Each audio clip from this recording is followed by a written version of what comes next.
Hi ಎಲ್ಲರಿಗೂ ನಮಸ್ಕಾರ. Welcome back to Pallavi blogs YouTube channel. ಎಲ್ಲರೂ ಹೇಗಿದ್ದೀರಾ? ಐ ಹೋಪ್ ಎಲ್ಲರೂ ಕೂಡ ತುಂಬಾ ಚೆನ್ನಾಗಿದ್ದೀರಾ ಅಂತ ಅಂದ್ಕೊಳ್ತೀನಿ. ನಾನು ಕೂಡ ತುಂಬಾ ಚೆನ್ನಾಗಿದ್ದೀನಿ. ಈ ವಿಡಿಯೋನ ಪೂರ್ತಿಯಾಗಿ ನೋಡಿ. ವಿಡಿಯೋ ಇಷ್ಟ ಆಯಿತು ಅಂದರೆ ಪ್ಲೀಸ್ ಒಂದು ಲೈಕ್, ಶೇರ್, ಕಮೆಂಟ್ ಆಗಿ ನನ್ನ ಚಾನಲ್ನ ಇನ್ನೂ ಯಾರ್ಯಾರು ಸಬ್ಸ್ಕ್ರೈಬ್ ಮಾಡ್ಕೊಂಡಿಲ್ವೋ ಪ್ಲೀಸ್ ಸಬ್ಸ್ಕ್ರೈಬ್ ಮಾಡಿಕೊಂಡು ವಿಡಿಯೋ ನೋಡಿ. ಹಾಗೆ ಪಕ್ಕದಲ್ಲಿ ಕಾಣ್ತಾ ಇರೋ ಬೆಲ್ಲೈಕನ್ನ ಕ್ಲಿಕ್ ಮಾಡ್ಕೊಳ್ಳಿ. ಬೆಲ್ಲೈಕನ್ನ ಕ್ಲಿಕ್ ಮಾಡ್ಕೊಳ್ಳೋದ್ರಿಂದ ನಾನು ಯಾವುದೇ ವಿಡಿಯೋನ ಪೋಸ್ಟ್ ಮಾಡಲಿ ಫಸ್ಟ್ ವಿಡಿಯೋ ನೋಟಿಫಿಕೇಷನ್ ನಿಮಗೆ ಬರುತ್ತೆ. ಫಸ್ಟ್ ವಿಡಿಯೋನ ನೀವೇ ನೋಡ್ಬೋದು. ಇವತ್ತು ಶನಿವಾರ ಬೆಳಗ್ಗೆಯಿಂದ ವ್ಲಾಗ್ನ ಸ್ಟಾರ್ಟ್ ಮಾಡಿದೆ. ಬೆಳಗ್ಗೆ ಅಂದರೆ ಒಂದು 10 ಗಂಟೆಯಿಂದ ವ್ಲಾಗ್ನ ಸ್ಟಾರ್ಟ್ ಮಾಡಿದೆ. ಪೂಜೆ ಎಲ್ಲನೂ ಕೂಡ ಮುಗಿಸ್ಕೊಂಡು, ಮನೆ ಕೆಲಸ ಎಲ್ಲನೂ ಕೂಡ ಮುಗಿಸ್ಕೊಂಡು, ಹಾಗೆಯೇ ಬ್ರೇಕ್ಫಾಸ್ಟ್ ಎಲ್ಲನೂ ಕೂಡ ಮುಗಿಸ್ಕೊಂಡು ವ್ಲಾಗ್ನ ಸ್ಟಾರ್ಟ್ ಮಾಡಿದೆ. ಡೈಲಿ ಮಾರ್ನಿಂಗ್ ರೂಟೀನ್ ವ್ಲಾಗ್ನ ಶೇರ್ ಮಾಡಿದ್ರೆ ನಿಮಗೂ ಕೂಡ ಬೋರ್ ಆಗುತ್ತೆ ಅಲ್ವಾ ಇವತ್ತು. ಅದಕ್ಕೇ 10 ಗಂಟೆಯಿಂದ ವ್ಲಾಗ್ನ ಸ್ಟಾರ್ಟ್ ಮಾಡಿದೆ. ಒಂದೆರಡು ಟಾಪು ಮತ್ತು ಒಂದು ಕುರ್ತಾ ಸೆಟ್ ಇತ್ತು, ಅದನ್ನು ಸ್ಟಿಚಿಂಗ್ ಮಾಡ್ಕೋಬೇಕಾಗಿತ್ತು, ಅಲ್ಟ್ರೇಷನ್ ಮಾಡ್ಕೋಬೇಕಾಗಿತ್ತು. ಅದಕ್ಕೇ ಅದನ್ನು ಮಾಡ್ಕೊತಿದ್ದೀನಿ. ಮೊದಲಿಗೆ ಒಂದು ಟಾಪ್ನ ಮಾಡಿಕೊಂಡೆ. ಇವಾಗ ಇದು ಇನ್ನೊಂದು ಟಾಪು.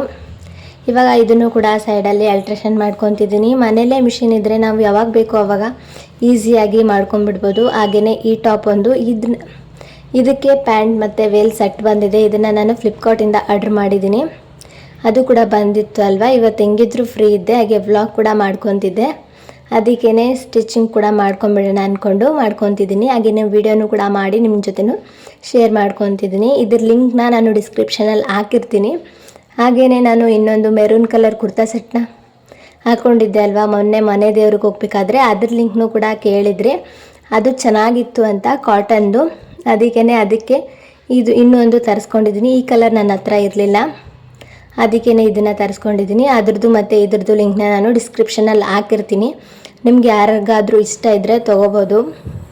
500 ರೂಪಾಯಿ ಒಳಗಡೆನೇ ಇದೆ. ಕಾಟನ್ದು ತುಂಬಾ ಚೆನ್ನಾಗಿದೆ, ವರ್ತ್ ಅಂತ ಅನ್ನಿಸ್ತು. ಅದಕ್ಕೇ ನಾನು ಎರಡೂ ಕೂಡ ಬುಕ್ ಮಾಡಿದ್ದೆ. ಎರಡೂ ಕೂಡ ಒಟ್ಟಿಗೆ ಬಂದಿತ್ತು. ಅದು ನನಗೆ ಸ್ವಲ್ಪ ಅರ್ಜೆಂಟಾಗಿ ಬೇಕಿತ್ತು ಅಂತ ನಾನು ಅಲ್ಟ್ರೇಷನ್ ಮಾಡಿಕೊಂಡು ಆ ಡ್ರೆಸ್ ಹಾಕ್ಕೊಂಡಿದ್ದೆ.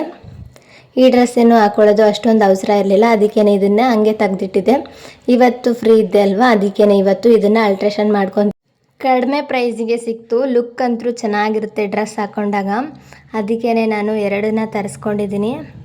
ಇವಾಗ 2 ಟಾಪು ಮತ್ತು ಇದೊಂದು ಸೆಟ್ನು ಕೂಡ ನಾನು ಎಲ್ಲನೂ ಕೂಡ ಚೆನ್ನಾಗಿ ಸ್ಟಿಚಿಂಗ್ ಮಾಡಿಕೊಂಡೆ. ಪ್ಯಾಂಟ್ನು ಕೂಡ ಒಂದೊಂದು ಹೊಲಿಗೆನ ಹಾಕ್ಕೊಂಡಿದ್ದೀನಿ. ಇವಾಗ ಎಲ್ಲನೂ ಕೂಡ ಮಡಚಿ ಇಟ್ಕೊತಿದ್ದೀನಿ. ಸ್ವಲ್ಪ 1 ಅವರಲ್ಲಿ ಎಲ್ಲನೂ ಕೂಡ ನೀಟಾಗಿ ಇಟ್ಕೊಂಡ್ಬಿಡ್ಬೋದು. ನನಗೆ ಒಂದು ಕಡೆ ಎಲ್ಲನೂ ಕೂಡ ಇಡಿದ್ರೆ ಅಷ್ಟೊಂದು ಸರಿ ಬರೋದಿಲ್ಲ. ಎಲ್ಲ ಕಡೆಯೂ ಕೂಡ ನಾನು ನೀಟಾಗಿ ಒಂದು ಸ್ಟಿಚಿಂಗ್ನ ಹಾಕ್ಕೊತೀನಿ. ಆವಾಗಲೇ ನನಗೆ ಸಮಾಧಾನ. ಇಲ್ಲಾಂದರೆ ಎಲ್ಲಿ ಹೊಲಿಗೆ ಬಿಚ್ಚೋಗ್ಬಿಡುತ್ತೆ ಅನ್ನೋ ಟೆನ್ಷನ್ ಇರುತ್ತೆ, ಸ್ವಲ್ಪ ಭಯನೂ ಕೂಡ ಇರುತ್ತೆ.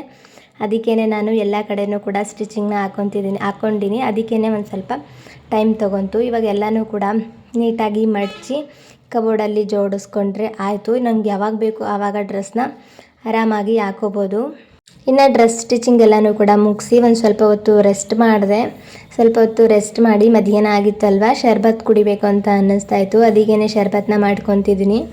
ಒಂದು ಸ್ವಲ್ಪ ನೀರು ಹಾಕ್ಕೊಂಡಿದ್ದೀನಿ. ಎಷ್ಟು ಬೇಕೋ ಅಷ್ಟು ನೀರನ್ನು ಹಾಕ್ಕೊಂಡು ಸಕ್ಕರೆನ ಹಾಕ್ಕೊಂಡಿದ್ದೀನಿ. ರುಚಿಗೆ ತಕ್ಕಷ್ಟು ಸಕ್ಕರೆ ಹೆಚ್ಚು ಕಡಿಮೆ ಮಾಡ್ಕೋಬೋದು. ಸಕ್ಕರೆ ಹಾಕ್ಕೊಂಡು ಆಮೇಲೆ ಏಲಕ್ಕಿನ ಕುಟ್ಟಿ ಹಾಕ್ಕೊಂಡಿದ್ದೀನಿ. ಹಾಗೆ ಒಂದು ನಿಂಬೆಹಣ್ಣು ಕಂಪ್ಲೀಟಾಗಿ 1 ನಿಂಬೆಹಣ್ಣನ್ನು ಕೂಡ ಹಿಂಡ್ಕೊತಿದ್ದೀನಿ. ಇದು ಸ್ವಲ್ಪ ಕಾಯಿತು, ಅಷ್ಟೊಂದೇನು ನಿಂಬೆ ರಸ ಇರಲಿಲ್ಲ. ಅದಕ್ಕೇ 2 ಉಳ್ಳು ಕೂಡ ನಾನು ನಿಂಬೆಹಣ್ಣು ಹಿಂಡ್ಕೊಂಡೆ. ಒಂದು ಚಿಟಿಕೆ ಉಪ್ಪನ್ನ ಹಾಕ್ಕೊತಿದ್ದೀನಿ. ಉಪ್ಪನ್ನ ಹಾಕ್ಕೊಳ್ಳೋದ್ರಿಂದ ಟೇಸ್ಟ್ ಇನ್ನೂ ಸ್ವಲ್ಪ ಚೆನ್ನಾಗಿರುತ್ತೆ. ಅದಕ್ಕೇ ಉಪ್ಪು ಹಾಕಿದ್ರೆ ನನಗೆ ಇಷ್ಟ ಆಗುತ್ತೆ, ಅದಕ್ಕೇ ಉಪ್ಪನ್ನ ಹಾಕ್ಕೊಂಡಿದ್ದೀನಿ. ನಿಮಗೆ ಇಷ್ಟ ಇಲ್ಲ ಅಂದರೆ ಸ್ಕಿಪ್ ಕೂಡ ಮಾಡ್ಬೋದು. ಆಲ್ಮೋಸ್ಟ್ ಎಲ್ಲರಿಗೂ ಕೂಡ ಶರ್ಬತ್ ಮಾಡೋದು ಗೊತ್ತೇ ಇರುತ್ತೆ. ನಾನು ಮಾಡ್ಕೊತಿದ್ದೆ ಅಲ್ವಾ, ಹಂಗೆ ವಿಡಿಯೋನ ಶೂಟ್ ಮಾಡಿಕೊಂಡು ಆ್ಯಡ್ ಮಾಡಿದ್ದೀನಿ ಅಷ್ಟೇ. ಇವಾಗ ಇದನ್ನು ಚೆನ್ನಾಗಿ ಮಿಕ್ಸ್ ಮಾಡಿಕೊಂಡು ಕುಡಿದ್ರೆ ಶರ್ಬತ್ ಕೂಡ ರೆಡಿ ಆಯಿತು. ಈ ಬೇಸಿಗೆಗಂತೂ ತುಂಬಾ ಚೆನ್ನಾಗಿರುತ್ತೆ. ನಾವು ಚಿಕ್ಕವರಿದ್ದಾಗ ಡೈಲಿ ಇದೇ ಮಾಡ್ಕೊಂಡು ಕುಡಿತಿದ್ವಿ. ಸ್ಕೂಲಂತೂ ರಜೆ ಇರ್ತಿತ್ತು ಅಲ್ವಾ, ಡೈಲಿ ಮಾಡ್ಕೊಂಡು ಕುಡಿತಿದ್ವಿ. ಇವತ್ತು ಕೂಡ ಒಂದು ಸ್ವಲ್ಪ ಶರ್ಬತ್ನ ಮಾಡಿಕೊಂಡು ಕುಡಿದು, ಇನ್ನು ಮನೇಲಿ ಬೆಲ್ಲ ಇತ್ತು, ಅದನ್ನು ಕಟ್ ಮಾಡಿ ಇಡೋಣ, ಅಡುಗೆಗೆ ಆರಾಮಾಗಿ ಬಳಸ್ಕೋಬೋದು ಅಂತ ಕಟ್ ಮಾಡಿ ಇಟ್ಕೊತಿದ್ದೀನಿ. ಮೊದಲೇ ಕಟ್ ಮಾಡಿ ಇಟ್ಟಿದ್ದೆ, ಅದು ಖಾಲಿಯಾಗಿತ್ತು. ಅದಕ್ಕೇ ಮತ್ತೆ ಇನ್ನೂ ಒಂದು ಸಲ ಕಟ್ ಮಾಡಿ ಇಟ್ಕೊತಾ ಇದ್ದೀನಿ. ಈ ರೀತಿಯಾಗಿ ಒಂದು ಶಾರ್ಪ್ ಆಗಿರೋ ಚಾಕುನ ತೊಗೊಂಡು ಕಟ್ ಮಾಡಿಕೊಂಡ್ರೆ ಈಸಿಯಾಗಿ ಕಟ್ ಮಾಡ್ಕೋಬೋದು. ಒಂದೊಂದು ಬೆಲ್ಲ ಕಟ್ ಮಾಡೋಕ್ಕೆ ಬರೋದಿಲ್ಲ, ಒಂದೊಂದು ಬೆಲ್ಲ ಈಸಿಯಾಗಿ ಬರುತ್ತೆ. ಇದು ಒಂದೊಂದು ಕಡೆ ಬರ್ತಿದ್ದಿಲ್ಲ, ಇನ್ನೊಂದು ಕಡೆ ಬರ್ತಾಯಿತ್ತು. ಹಾಗೆ ಹೆಂಗೋ ಕಟ್ ಮಾಡ್ಕೊತಿದ್ದೀನಿ. ಈ ಥರ ನಾವು ಕಟ್ ಮಾಡಿ ಇಟ್ಕೊಂಡ್ರೆ ಯಾವಾಗ ಬೇಕಾದರೂ ಆವಾಗ ಅಡುಗೆಗೆ ಬಳಸ್ಬೋದು. ಸಾಂಬಾರಿಗೆಲ್ಲನೂ ಕೂಡ ಹಾಕ್ತಿರ್ತೀವಲ್ವ ಒಂದೊಂದು ಸಲ, ಆವಾಗ ಈಸಿಯಾಗಿ 1 ಟೇಬಲ್ ಸ್ಪೂನ್ ಆಗ್ಬೋದು. ಅದಕ್ಕೇ ನಾನು ಈ ರೀತಿ ಕಟ್ ಮಾಡಿ ಸ್ಟೋರ್ ಮಾಡ್ಕೊತೀನಿ. ಇನ್ನು ನಾವು ಏನಾದರೂ ಸ್ವೀಟ್ ಪ್ಲೇಟ್ ಮಾಡಬೇಕು ಅಂದರೆ ಆವಾಗೂ ಕೂಡ ಬರುತ್ತೆ. ಆವಾಗಲೇ ಕುಟ್ಟಿ ಈ ಥರ ಕಟ್ ಮಾಡಿಕೊಂಡು ಹಾಕೋದು ನನಗೆ ಅಷ್ಟೊಂದು ಇಷ್ಟ ಆಗಲ್ಲ, ಮತ್ತು ಎಲ್ಲನೂ ಕೂಡ ಮೆಸ್ಸಿ ಆಗಿಬಿಡುತ್ತೆ. ಈ ಬೆಲ್ಲ ಸ್ವೀಟಾಗಿರುತ್ತೆ ಅಲ್ವಾ, ಇರುವೆ ಕೂಡ ಜಾಸ್ತಿ ಬರುತ್ತೆ. ನಮ್ಮ ಮನೇಲಿ ಸ್ವಲ್ಪ ಇರುವೆ ಜಾಸ್ತಿನೇ ಬರುತ್ತೆ, ಅದಕ್ಕೇ ಆವಾಗವಾಗ ಕಟ್ ಮಾಡ್ಕೊಳ್ಳೋಕ್ಕಾಗಲ್ಲ.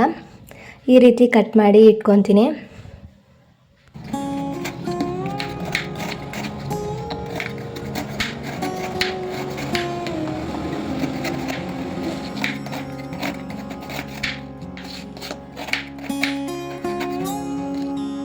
ಇನ್ನು ನಾರ್ಮಲಾಗಿ ಬೆಲ್ಲ ಕಟ್ ಮಾಡೋದಕ್ಕೆ ಒಂದು ಸ್ವಲ್ಪ ಜಾಸ್ತಿನೇ ಟೈಮ್ ಹಿಡಿಯುತ್ತೆ, ಗಟ್ಟಿಯಾಗಿರುತ್ತೆ ಅಲ್ವಾ, ಅದಕ್ಕೇ ಮೊಬೈಲ್ನ ನೋಡ್ತಾ ಕಟ್ ಮಾಡ್ಕೊತಿದ್ದೀನಿ. ಈ ರೀತಿ ಅಡುಗೆ ಮಾಡಬೇಕಾದ್ರೆ ಅಥವಾ ಏನಾದರೂ ಕೆಲಸ ಮಾಡಬೇಕಾದ್ರೆ ಮೊಬೈಲ್ ನೋಡಿಕೊಂಡು ಮಾಡ್ಕೊಳ್ಳೋದ್ರಿಂದ ನಮಗೂ ಕೂಡ ಟೈಮ್ ಪಾಸ್ ಚೆನ್ನಾಗಿಯೇ ಆಗುತ್ತೆ. ಬೆಲ್ಲ ಎಲ್ಲನೂ ಕೂಡ ಕಟ್ ಮಾಡಿಕೊಂಡು ಎಲ್ಲನೂ ಕೂಡ ಒಂದು ಟಿಪ್ಪನ್ಗೆ ಹಾಕಿ ಸ್ಟೋರ್ ಮಾಡಿಕೊಂಡೆ. ಇನ್ನು ಈವ್ನಿಂಗ್ ವ್ಲಾಗ್ನ ಕಂಟಿನ್ಯೂ ಮಾಡಿದೆ. ನಾನು ಕೂಡ ಫ್ರೆಶ್ನಪ್ ಎಲ್ಲನೂ ಕೂಡ ಆಗಿ ಬಾಗಿಲಿಗೆ ನೀರನ್ನು ಹಾಕಿ ದೀಪನ ಹಚ್ಕೊತಿದ್ದೀನಿ. ನಾರ್ಮಲಾಗಿ ಮಾಮೂಲಿ ಮನೆ ಕೆಲಸ ಎಲ್ಲನೂ ಕೂಡ ಇರುತ್ತೆ ಅಲ್ವಾ, ಸಾಯಂಕಾಲ ಆದರೆ ಕಸ ಬಳಿಯೋದು, ಅಂಗ್ಳಕ್ಕೆ ನೀರು ಹಾಕೋದು, ಆ ಕೆಲಸ ಎಲ್ಲನೂ ಕೂಡ ಮುಗಿಸ್ಕೊಂಡು ಬಾಗಿಲಿಗೆ ನೀರನ್ನು ಹಾಕಿ ದೀಪನ ಹಚ್ಕೊತಿದ್ದೀನಿ. ನನಗೆ ಬೆಳಗ್ಗೆ ಮತ್ತು ಸಾಯಂಕಾಲ ಪೂಜೆ ಮಾಡಿಕೊಂಡ್ರೆ ಮನಸ್ಸಿಗೆ ಸಮಾಧಾನ ಇರುತ್ತೆ. ಒಂದಿನವೂ ಕೂಡ ಮಿಸ್ ಮಾಡಲ್ಲ. ಮಿಸ್ ಮಾಡಿದ್ರೇನು ಮಿಸ್ ಮಾಡಿದ್ದೀನಲ್ವ ಅಂತ ಅದೇ ಕಾಡ್ತಾ ಇರುತ್ತೆ. ಇನ್ನು ಸಾಯಂಕಾಲದ ಪೂಜೆ ಎಲ್ಲನೂ ಕೂಡ ಮುಗಿಸ್ಕೊಂಡು ಇನ್ನು ಈವ್ನಿಂಗ್ ಸ್ನ್ಯಾಕ್ಸ್ಗೆ ಅಂತೇಳಿ ಖಾರಮಂಡಲನ ಮಾಡಿದ್ದೆ. ಇದು ರೆಸಿಪಿನ ಆಲ್ರೆಡಿ ಶೇರ್ ಮಾಡಿದ್ದೆ, ಅದಕ್ಕೇ ಶೇರ್ ಮಾಡಿಲ್ಲ. ಇವತ್ತು ಯಾಕೋ ತಿನ್ನಬೇಕು ಅಂತ ಅನ್ನಿಸ್ತಾಯಿತ್ತು, ಅದಕ್ಕೇ ಮಾಡಿದೆ.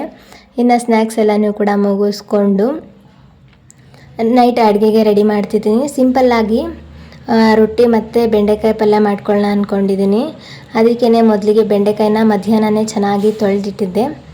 ಅದೆಲ್ಲನೂ ಕೂಡ ನೀರೆಲ್ಲನೂ ಕೂಡ ಹೋಗಿತ್ತು. ಇನ್ನೂ ಒಂದು ಸಲ ಒರೆಸಿ ಇವಾಗ ಬೆಂಡೆಕಾಯಿನ ಕಟ್ ಮಾಡ್ಕೊತಿದ್ದೀನಿ. ಹಾಗೆಯೇ ನಾವು ನಾರ್ಮಲಾಗಿ ಬೆಂಡೆಕಾಯಿನ ಕಟ್ ಮಾಡ್ತಿರ್ಬೇಕಾದ್ರೆ ಚಾಕುಗೆ ಲೋಳೆ ಹತ್ತುತ್ತಾ ಇರುತ್ತೆ.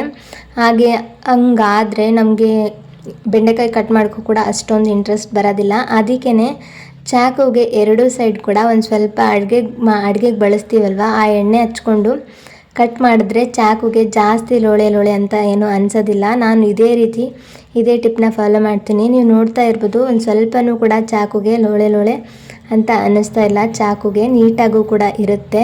ಒಂದು ಸ್ವಲ್ಪ ಎಣ್ಣೆ ಅಡುಗೆಗೆ ಬಳಸ್ತೀವಲ್ವ, ಆ ಎಣ್ಣೆ ಹಚ್ಕೊಂಡು ಕಟ್ ಮಾಡಿದ್ರೆ ಏನು ಜಾಸ್ತಿ ಲೋಳೆ ಅಂತ ಅನಿಸೋದಿಲ್ಲ. ನೀವು ಕೂಡ ಈ ಟಿಪ್ನ ಒಂದು ಸಲ ಟ್ರೈ ಮಾಡಿ, ನಿಮಗೂ ಕೂಡ ಇಷ್ಟ ಆಗ್ಬೋದು. ಹಾಗೆಯೇ ಈರುಳ್ಳಿ ಮತ್ತು ಟೊಮೆಟೊನ ಚಿಕ್ಕದಾಗಿ ಕಟ್ ಮಾಡ್ಕೊತಿದ್ದೀನಿ.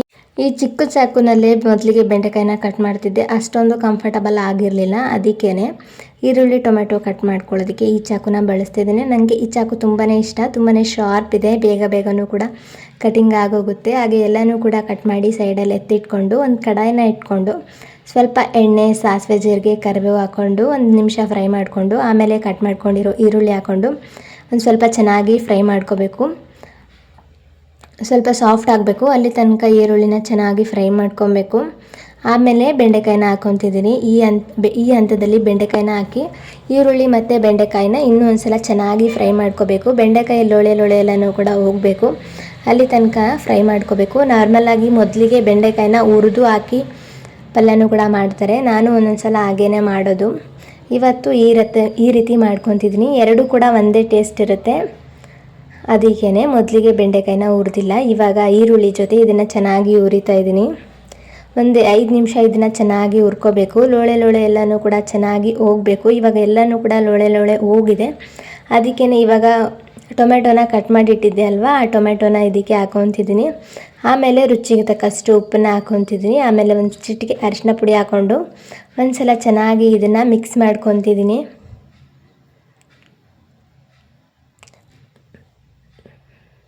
ಒಂದು ಸಲ ಬೆಂಡೆಕಾಯಿನ ಚೆನ್ನಾಗಿ ಈ ರೀತಿ ಫ್ರೈ ಮಾಡಿಕೊಂಡು ಟೊಮೆಟೊ ಹಾಕಿ ಆಮೇಲೆ ಖಾರದ ಪುಡಿ, ಒಂದು ಸ್ವಲ್ಪ ಗರಂ ಮಸಾಲ ಹಾಕಿ ಇನ್ನೊಂದು ಸಲ ಚೆನ್ನಾಗಿ ಇದನ್ನು ಮಿಕ್ಸ್ ಮಾಡ್ಕೋಬೇಕು. ಗರಂ ಮಸಾಲ ಮತ್ತು ಖಾರದ ಪುಡಿ ಇದಕ್ಕೆ ಚೆನ್ನಾಗಿ ಹೊಂದ್ಕೋಬೇಕು. ಅಲ್ಲಿ ತನಕ ಇದನ್ನು ಚೆನ್ನಾಗಿ ಮಿಕ್ಸ್ ಮಾಡಿಕೊಂಡು ಒಂದು ಲಿಡ್ಡನ್ನು ಕ್ಲೋಸ್ ಮಾಡಿ ಲೋ ಫ್ಲೇಮಲ್ಲೇ ಒಂದು 5 ನಿಮಿಷ ಬೇಯಿಸ್ಕೊಂಡ್ರೆ ಬೆಂಡೆಕಾಯಿ ಪಲ್ಯ ರೆಡಿ ಆಯಿತು. ತುಂಬಾ ಚೆನ್ನಾಗಿರುತ್ತೆ. ನೀವು ಕೂಡ ಒಂದ್ಸಲ ಟ್ರೈ ಮಾಡಿ. ನೀವು ನೋಡ್ತಾ ಇರ್ಬೋದು ಜಾಸ್ತಿ ಲೋಳೆ ಲೋಳೆ ಏನೂ ಇಲ್ಲ, ತುಂಬಾ ಚೆನ್ನಾಗಿ ರೆಡಿಯಾಗಿದೆ. ಇದಕ್ಕೆ ಕಾಂಬಿನೇಷನ್ ಆಗಿ ರೊಟ್ಟಿನ ಮಾಡ್ಕೋಬೇಕು ಅಂತ ಹೇಳಿದ್ದೆ ಅಲ್ವಾ, ರೊಟ್ಟಿನ ಮಾಡ್ಕೊಂಡಿದ್ದೆ.